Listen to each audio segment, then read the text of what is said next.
백은영입니다. 송대관 씨의 연결식이 9일 서울대학교 장례식장에서 열렸죠. 자, 이 연결식장에는 여러분 보시다시피 태진아 씨를 비롯해서 서른도 씨를 비롯해서 김수찬 씨, 양지원 씨, 김자연 씨 등등등 시인과 가까웠던 후배 동료들이 마지막 길을 함께 했습니다. 이들이 지금 서서 있는 것은 송대관 씨의 해뜰 날을 조가로 부르는 모습입니다. 자, 이것을 부르면서 눈물들을 굉장히 많이 쏟았고요. 특히 태진아 씨는 3일 동안 밥도 먹지 않고 술로 배를 채웠다고 합니다. 저도 태진아 씨가 지인과 통화하는 이야기를 들었는데 태진아 씨가 낮에부터 술에 취해 있었다 이렇게 얘기를 하더라고요. 태진아 씨는 이런 얘기했습니다. 형님이 하늘나라 가서 사시면 나는 방송하는 것도 큰 재미가 없을 것 같다. 내가 갈 수 있는 좋은 자리 미리 마련해 달라. 언젠가는 형님 곁으로 갈 것이다. 잘 가라 나의 라이벌이여 이렇게 이야기했는데 이 두 사람은 정말 오랜 인연을 자랑합니다. 연결식 후에 엄수된 발인식에서는 이 고인의 운구는 태진아, 서른도, 강진, 박상철 그리고 여기 뒤쯤에 김창렬, 김수찬, 양지원 씨 등이 맡았습니다.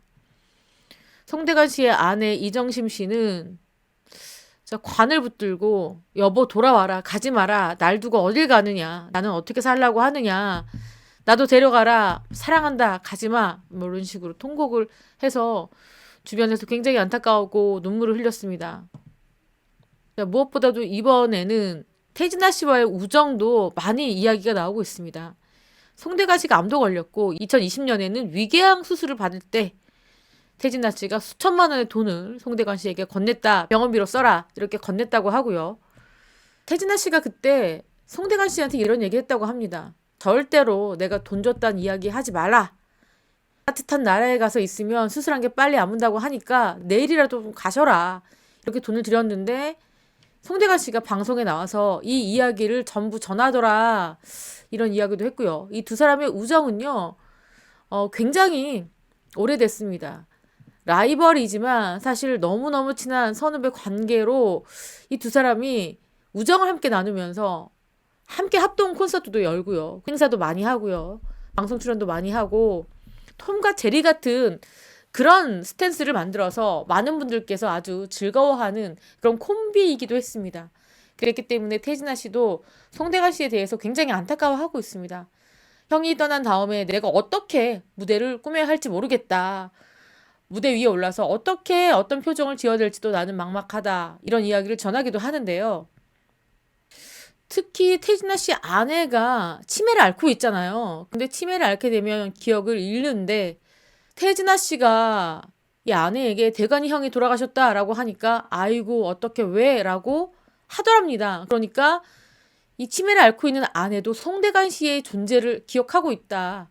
그래서 아내를 끌어안고 울었다. 얼마나 우리와 가까웠으면 치매에 걸린 옥경이가 대관이 형을 기억할까 싶었다. 이렇게 이야기도 했습니다.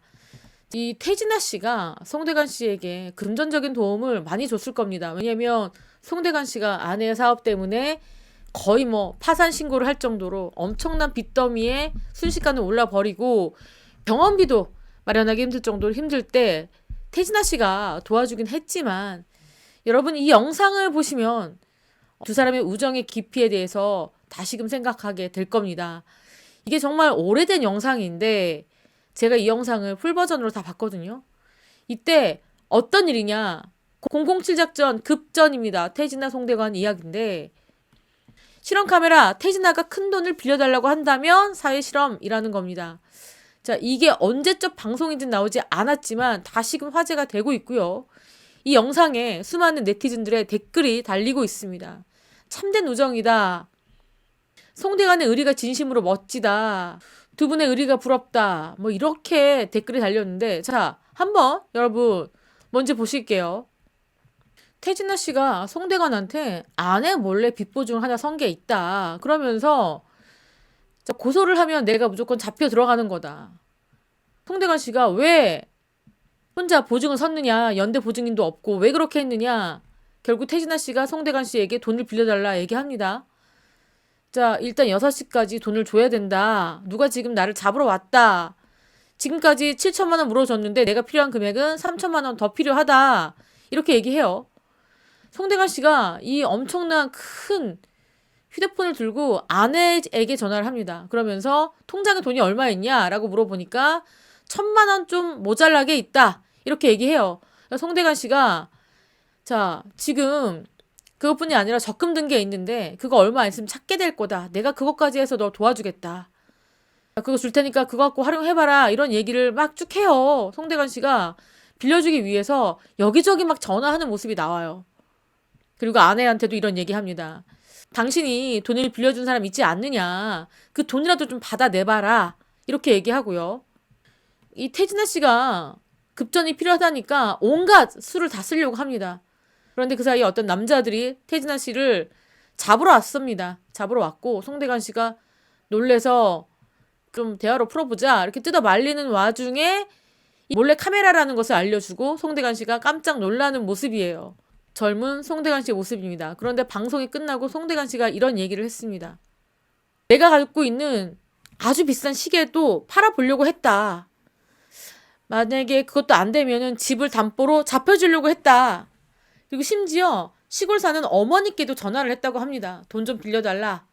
그랬더니 이 어머니께서 한 달에 내 용돈 10만 원밖에 안 주면서 무슨 3천만 원이냐. 나 돈 없다. 어머니가 그냥 자리에 누우셨다고 해요. 송대관 씨가 어머니한테까지도 돈을 받으려고 했고 자, 이 이야기는 태진아 씨가 얘기한 겁니다. 3천만 원이 필요하다는 이야기에 형수님께서 인천에 사는 오빠가 있는데 그 오빠네 집까지 차를 몰고 갔대요. 그래서 2천만 원이 넘는 돈을 빌려와서 송대관 씨한테 줬다고 합니다. 자, 그러니까 있는 돈 없는 돈 다 해서 송대관 씨가 이렇게 태진아 씨에게 돈을 빌려주려고 했다. 정말 찐 우정 아닙니까? 진짜 대단한 우정이죠. 이 마음을 확인한 태진아 씨 입장에서는 아, 송대관 씨야말로 진짜 나에게 몇 없는 진짜 정말 나를 생각해주는 사람이구나 라고 생각하지 않았을까 싶습니다. 그러니까 그런 우정이 쭉 이어졌고 이렇게 송대관 씨가 정말 빚밖에 없고 몸도 아팠을 때 태진아 씨가 몇 천만 원을 흔쾌히 송대관 씨에게 건넨 게 아닐까 싶습니다. 사실 우리가 알지 못하는 두 사람만이 알고 있는 그런 이야기들, 서로를 위하는 마음들이 훨씬 많이 있겠죠. 자, 이 모습이요. 사실상 송대관 씨의 마지막 모습입니다. 방송에서 본 마지막 모습. 1월 19일 날 방송했던 전국 노래자랑의 모습이에요. 지가비 형님이라는 노래를 송대관 씨가 열창을 했는데 당시에도 참 컨디션이 정상은 아니었다고 합니다. 무척 힘겨운 모습이었는데 매니저가 노래를 다 부르고 내려가려고 하는 송대관 씨를 부축하려고 할 때 송대관 씨가 그것을 거절했다고 합니다. 자, 시청자들 보는 것도 그렇고 스태프들 보는 것도 그렇고 부담스러워 할까봐 본인이 약해진 모습을 공개하고 싶지 않았나 봅니다. 여기 딱 보셔도 송대관 씨가 살이 많이 빠져 보이지 않습니까? 자, 그런데 송대관 씨의 모습은요. 저희가 이달 16일 전국노래자랑 충남 당진편에서 볼 수 있고요. 그리고 오늘 3월 2일 영등포구 편에서도 또 볼 수 있습니다. 뿐만 아니라 방송에서는 송대관 씨의 추모 방송을 준비하고 있습니다.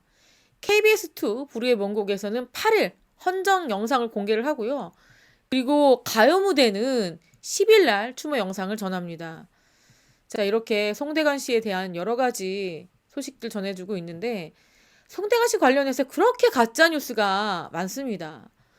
송대관 씨가 아내를 위해서 엄청난 보험을 들어서 아내가 아무런 생활에 지장이 없도록 해놨다. 또 남진 씨가 수천만 원의 돈을 조의금으로 냈다.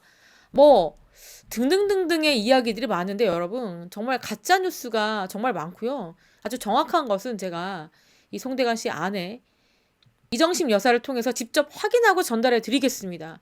예전에도 송대관 씨가 세상을 떠났다 이런 가짜 뉴스를 난무했는데 워낙에 급작스러운 이별이었고 고인이 생전에 쉽지 않은 삶을 살았기 때문에 더 그런 것 같아요. 특히 송대관 씨의 말년이 힘들긴 했습니다. 너무너무 잘 나가는 우리나라를 대표하는 얼굴이었다가 순식간에 아내가 사업을 하면서 빚더미에 올랐습니다. 자, 280억 감당하기 힘들죠. 사실상 갚기 힘들었습니다. 그래서 하루에 5개 행사를 뛰어가면서 김밥을 먹어가면서 이렇게 힘들게 지냈는데 여기 보시면 그래도 원망 안 한다며 감쌌다.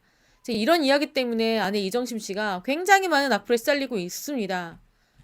하지만 이정심 씨에 대한 지나친 악플은 좀 자제해 주셔야 되는 게 이 고인의 뜻이 그러합니다. 제 아내에게 사람들이 수근거리거나 손가락질하기를 원치 않아 합니다. 자신을 위해서 평생을 다 헌신한 아내를 절대 비난하지 말아다오. 이 고인은 항상 그런 이야기를 해왔고요. 또 지인들이 송대관 씨 앞에서 아내 이야기를 하거나 아내 탓을 하거나 아내를 흠볼 때마다 그러지 마라. 아무것도 없는 나만 보고 시집 온 여자다. 아주 부잣집에서 잘 살 수 있었는데 나 만나서 온갖 고생을 다 했다. 사업도 나를 빛내주기 위해서 무리하게 하다가 결국 일을 낸 거다. 그래서 나는 아내를 원망하지 않는다라고 하면서 이정심 여사가 구치소에 있을 때 단 하루도 빼놓지 않고 송대관 씨가 면회를 갔던 그런 사연은 아주 유명합니다. 애처가로서 아주 유명한데 고인의 뜻을 받들어서라도 너무 심한 악플은 달지 않으셨으면 좋겠다. 그런 생각을 해봅니다. 자, 이렇게 송대관 씨에 대한 이야기를 여러분들께 전달해 드렸고요. 지금까지 저는 백은영이었습니다. 시청해주신 구독자 여러분 감사합니다.